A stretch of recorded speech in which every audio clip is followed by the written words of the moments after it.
Halo, selamat sore teman-teman. Apa kabarnya semua? Selamat datang kembali di Coding Tutorial dengan saya Miss Coding. Kali ini saya akan membahas mengenai alur program Python dan variabel. Nah, sebelum saya membahas mengenai alur program dan variabel di Python, mungkin untuk teman-teman yang baru kali ini belajar mengenai program, mungkin bertanya-tanya ya, program itu sebenarnya apa? Nah, sebelum kita praktik membuat program, saya akan terlebih dahulu menjelaskan apa itu program, ya. Kalau boleh saya jelaskan, program itu adalah sekumpulan instruksi yang ditulis secara terurut atau sistematis oleh si programmer untuk menyelesaikan suatu masalah, ya, atau untuk melakukan proses. Nah, kalau saya boleh definisikan secara garis besar, program itu sekumpulan instruksi untuk mengolah input, ya, input atau masukan,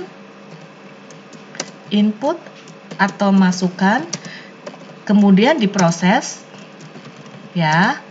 Setelah itu diproses menjadi output atau keluaran. Nah, jadi program itu secara garis besar adalah karena definisi dari program itu adalah sekumpulan instruksi yang ditulis secara sistematis atau terurut, ya.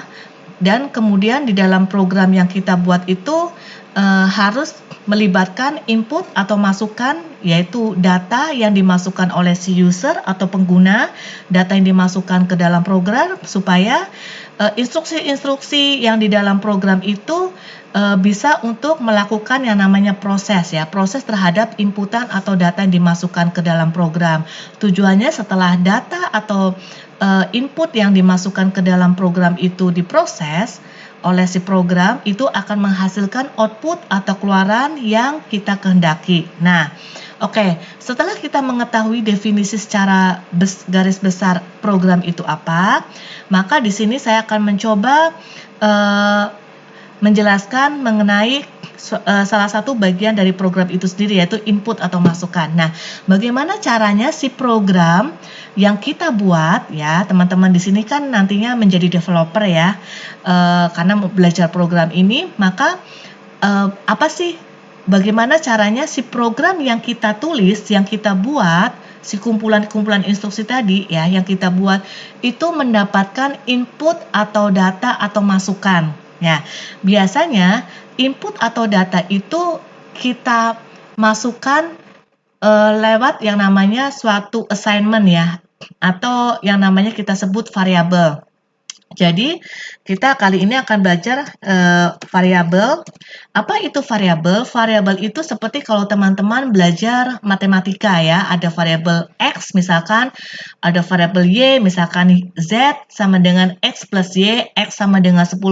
Nah, jadi kalau saya boleh definisikan, variabel itu adalah suatu tempat penyimpanan sementara dari data atau input atau masukan, ya, tempat penyimpanan sementara di memori komputer. Ya, jadi bayangkan teman-teman, ada memori komputer, kemudian dia ketika saya membuat, misalkan contohnya, ya, saya akan di dalam Python, di dalam program Python, untuk kita membuat assignment atau memasukkan data atau input ke dalam variabel, itu cukup seperti ini, teman-teman. Jadi, saya punya variabel A sama dengan misalkan 10.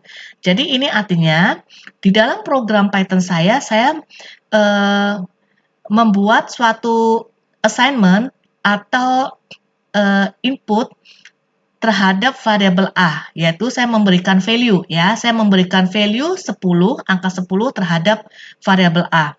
Jadi, si variabel A ini dia hanya sebagai tempat penyimpanan sementara di memori komputer. Ya, si nilai 10-nya itu akan ditaruh di memori komputer secara sementara, ya. Bayangkan teman-teman ada box gitu, ya, box dengan label, contohnya label A gitu, ya. Kemudian di dalamnya ada si datanya itu sendiri, misalkan 10. Nah, kemanapun kita mau mengakses atau mengakses si value itu atau nilai si 10 itu, maka kita akan selalu memanggil label atau si A-nya itu ya, label dari box-nya itu. Sama juga dengan variabel yang ada di program ya. Nah, jadi kalau kita misalkan mau mengakses nilai dari si A, ya cukup kita akan memanggil variabelnya itu sendiri, yaitu si A-nya sendiri.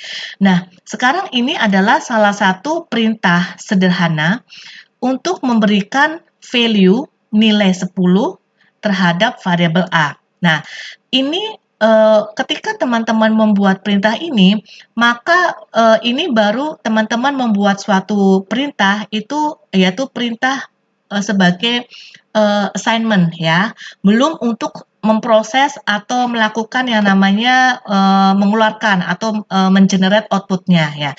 Sekarang bagaimana caranya? Sebelum saya membahas ke proses ya teman-teman, ini adalah salah satu contoh input atau masukan bagaimana saya untuk mengeluarkan si nilai A-nya itu ke dalam screen monitor layar atau terminal saya. Maka saya cukup mengetikkan perintah print A ya, kemudian saya run. Oke. Ini saya Ctrl save dulu. Kemudian saya jadi cukup mengetikkan perintah print, maka nilai dari si variabel A yang tadinya 10 akan dikeluarkan ya, akan dikeluarkan ke dalam terminal yaitu 10. Ini 10 ini di dalam terminal ini adalah outputnya ya teman-teman. Output atau si hasilnya itu ya. Oke, sekarang kita sudah bisa membuat program sederhana untuk memberikan value nilai terhadap variabel A dan mengeluarkan nilai dari si variabelnya itu sendiri. Nah, sekarang coba kita contohnya, misalkan saya bilang B sama dengan 20. Kemudian saya ini lagi A sama dengan 25. Kemudian saya buat seperti ini ya. Nah, ketika saya run, lihat teman-teman, maka yang keluar di terminal saya hanya nilai 25 dan 20 ya. Kenapa begitu? Karena si Python ini, program yang kita tulis menggunakan Python, dia akan diterjemahkan, diinterpret ya oleh si Python interpreter. Jadi ini sekalian saya menjelaskan mengenai alur program Python ya teman-teman. Jadi ketika teman-teman membuat atau menulis program dalam bahasa Python, maka ketika si Python interpreternya itu akan melakukan yang namanya eksekusi atau menjalankan program yang teman-teman tulis itu dari atas, baris paling atas ini sampai paling bawah. Nah, baris paling atas ini contohnya ya, saya ada program, apa itu program, ini kalau ada tanda seperti ini ya teman-teman, tanda crash ini sebenarnya juga dijalankan oleh si interpreter Python-nya ya, dijalankan dari sini sampai baris 1 sampai baris ke-8.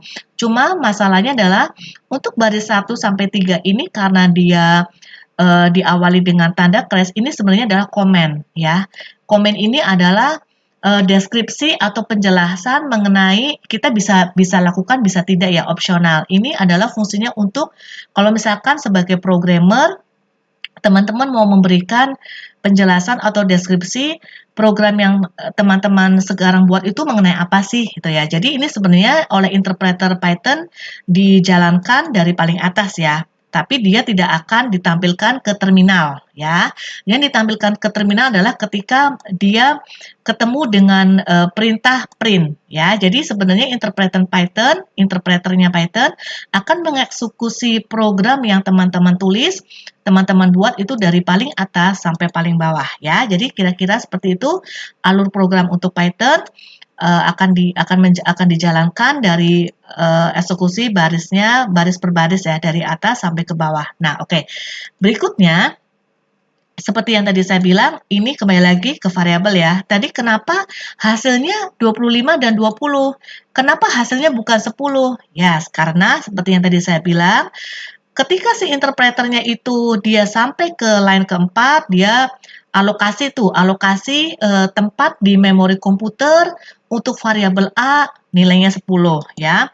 Kemudian dia akan alokasi di memori komputer untuk variabel B nilainya 20. Tapi kemudian ketika dia mengeksekusi, menjalankan perintah baris berikutnya, yaitu dia ketemu dengan A sama dengan 25, ini artinya si interpreter Python itu akan menggantikan value atau variabel A yang ada di memori komputer yang tadinya 10 menjadi 25. Sehingga ketika dia ketemu dengan si interpreternya menjalankan perintah print A, maka A yang ditampilkan ke terminal itu bukan lagi 10 ya teman-teman, tapi 25. Nah, kalau teman-teman mau cek, boleh ya. Bagaimana kalau misalkan 10 tetap ditampilkan, 25 ditampilkan. Oke, sekarang teman-teman tinggal ini aja, bikin print lagi aja setelah A sama dengan 10 ya. Maka apa yang akan terjadi? Ya, ini kalau ini sudah terlalu panjang, saya akan CLS aja ya, clear screen ya, teman-teman, supaya di terminalnya itu nggak terlalu panjang. Oke, kemudian saya akan run. Nah, lihat. Jadi ini ketika si interpreternya menjalankan baris A sama dengan 10, dia ketemu print A, maka A yang ditampilkan di terminal itu A-nya masih bernilai 10 ya, teman-teman, di memori.